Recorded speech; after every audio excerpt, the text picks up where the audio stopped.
In the case of the world of religion, I usually don't use the word religion, but I use the word religion now, to designate something easy for us. We have been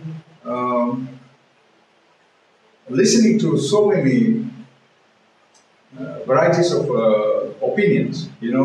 We have been listening to the traditions, the so-called traditional teachers. I call so-called because there is not much of a traditional system that's going on. I don't say out of arrogance or ignorance. I'm saying that as a matter of fact. And sometimes when I say things as a matter of fact, it disturbs everyone. You know what I mean? But please don't be disturbed, because the whole idea is to spiritually liberate ourselves. So even the word spiritualism, as I always say, it's confusing because spirit in English means anything like a ghost. You see a ghost, you saw a spirit. Or you drink a bottle of wine, and that is also spirit. And if somebody is misbehaving, he is high-spirited. So even spirit, is actually not defined in the English language. So why I'm saying English language is that every one of us here speaks English. Our information source comes from English reading most of the time. Even if we are talking about German ideologies, we are reading through English, and then we are talking through English. So then there is this second-hand and third-hand interpretation of concepts and doctrines. And from this second-hand and third-hand doctrines, and also, unfortunately, the last even 80 to 50 years, there was so much, how would I say, intellectual uprising, revolution. People were revolting against religion, people were revolting against, culture, I'm not talking about Eastern culture, Western culture, but within our own society. What is the role of a woman? What is the role of a man? All these were questioned. Because of all this questioning, and we have so much information that is coming from all around us with no accuracy, and so we are kind of, when we are talking about even, say in India, the spiritual culture, we are actually talking about something that we learned of the English writings. I'm not angry with the English. I honestly am not angry with the English.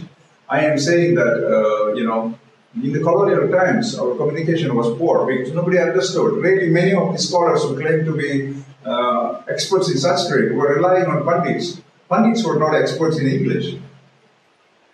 You understand? I know firsthand many pandits in India, all over India. They don't know English. They know a little bit of English. If they knew English, they become computer experts anyway, so they move.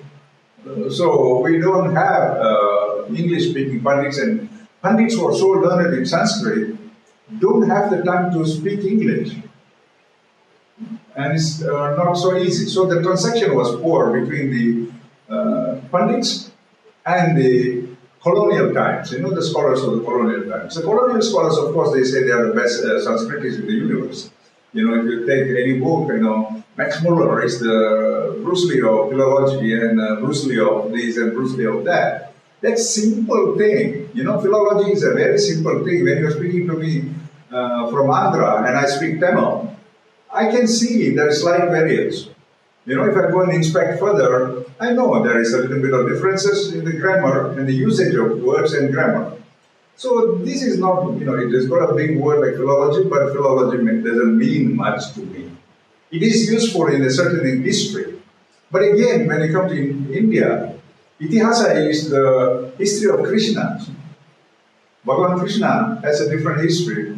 Itihasa means the history of divinities.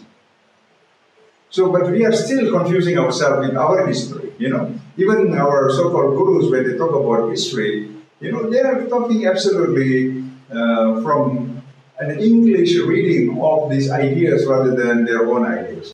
The problem is in the differentiating what is the true Indian philosophy, Indian. Here I'm using the word Indian for Indic philosophies. Like Veda, Tantra, Agama, all this kind of stuff, and the relevance to a person now here.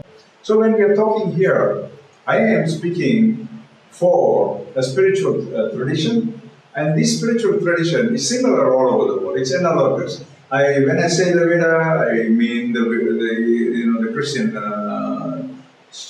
Bible, Testament, the commentaries. Similarly, the Islamic commentaries, everything. Sometimes, because of the Western influence, some of these people might be opposed to me and say, like, no, Islam is separate, or Christianity is separate, or Sikhism is separate.